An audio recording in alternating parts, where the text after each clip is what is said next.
With the first pick in the 2016 NFL Draft, the Los Angeles Rams select Jared Goff. Jared Goff became the first pick in the 2016 NFL Draft in April. The Los Angeles Rams selected a quarterback from the University of California, but was it the right decision? Goff does a lot of things well as a quarterback prospect. He has the most developed pocket presence in this year's draft class, using his footwork and balance to maneuver the pocket and set up his throws. He has shown at times great arm strength, which he uses to complete deep passes as well as throws over the middle of the field and in tight coverage. To complement that, he is great in terms of recognizing coverages and also is great in the play-action passing game. However, a big question mark for Goff is whether or not he can be consistent enough in the NFL. In college, he had issues at times consistently completing passes, particularly down the field. Another concern with Goff is his size.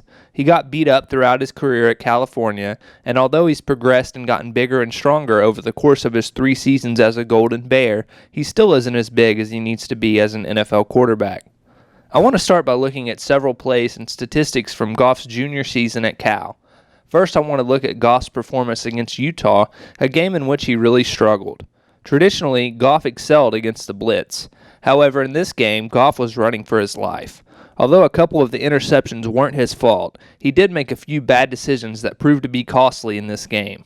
Here we see Goff refuse to hand the ball off despite the lane the running back had and instead force a pass that gets intercepted. Later in the game, Goff decides to force another pass instead of running the ball for the first down. His decision-making was really put to the test in this game. Goff played much better on the road against Texas, a team who struggled this past season. Cal utilized a lot of short passes in this game to loosen up the Longhorn defense. Goff was able to identify one-on-one coverage in several instances and deliver a catchable pass to his receivers. Here we see how Goff uses the play action to freeze the defense and then hit his receiver on a post route in the red zone. Goff will need to continue to capitalize on these opportunities in the NFL. Against Arizona State, Goff had another outstanding game. What stood out to me in this game was Goff's ability to be patient in the pocket and look through his progressions. This patience leads to several big plays because he allows his receivers to work the coverage and get open. Another area of his game that was on display was his recognition. On this play, the running back is wide open out of the backfield because of the blitz. Goff recognizes it and makes an easy throw that ends up being a touchdown. In Goff's final game against Air Force, he really shined. We saw some issues with his consistency, though, as he missed several receivers on deep routes that were wide open. This is a topic that many people are discussing when it comes to Goff, and although he had a great game against the Falcons, he really needs to work on fine-tuning his deep passing game. Goff was really able to get the play-action pass going in this game. On this play, we see Goff use the play action to help isolate his receiver on a single defensive back.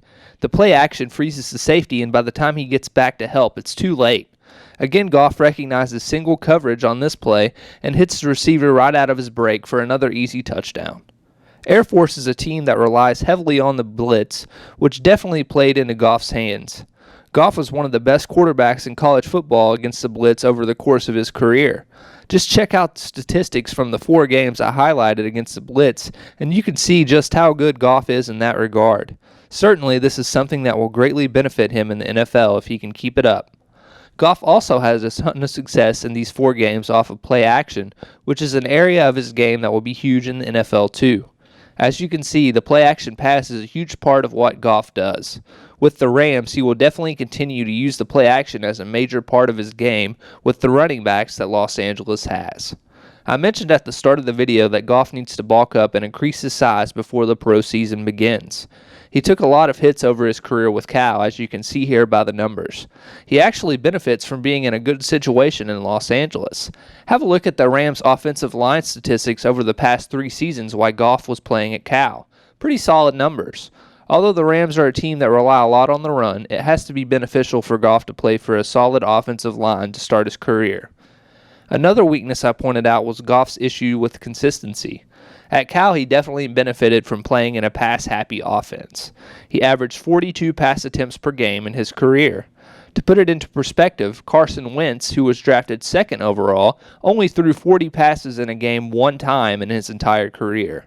The Rams, however, have been towards the bottom of the league the past few seasons in pass attempts per game as they have leaned more on the run. The Rams have also added some new receivers and tight ends to help complement Goff. One thing I found interesting about Goff's receivers at Cal was their height. Sonny Dykes loves tall receivers, and Goff had plenty of them at Cal. The Rams have some height at receiver too, which is obviously something that Goff is accustomed to. The comparison between the two teams and their receivers is pretty close. Plus, you have to consider the possibility of the Rams signing several other receivers and tight ends that they drafted this season. All of these receivers have height, and Goff showed in college that he loved to spread the ball around to different faces. Getting some new guys in as targets for Goff could certainly be beneficial to his development. Last but not least, I want to discuss the notion that some people have brought up regarding Goff as a leader.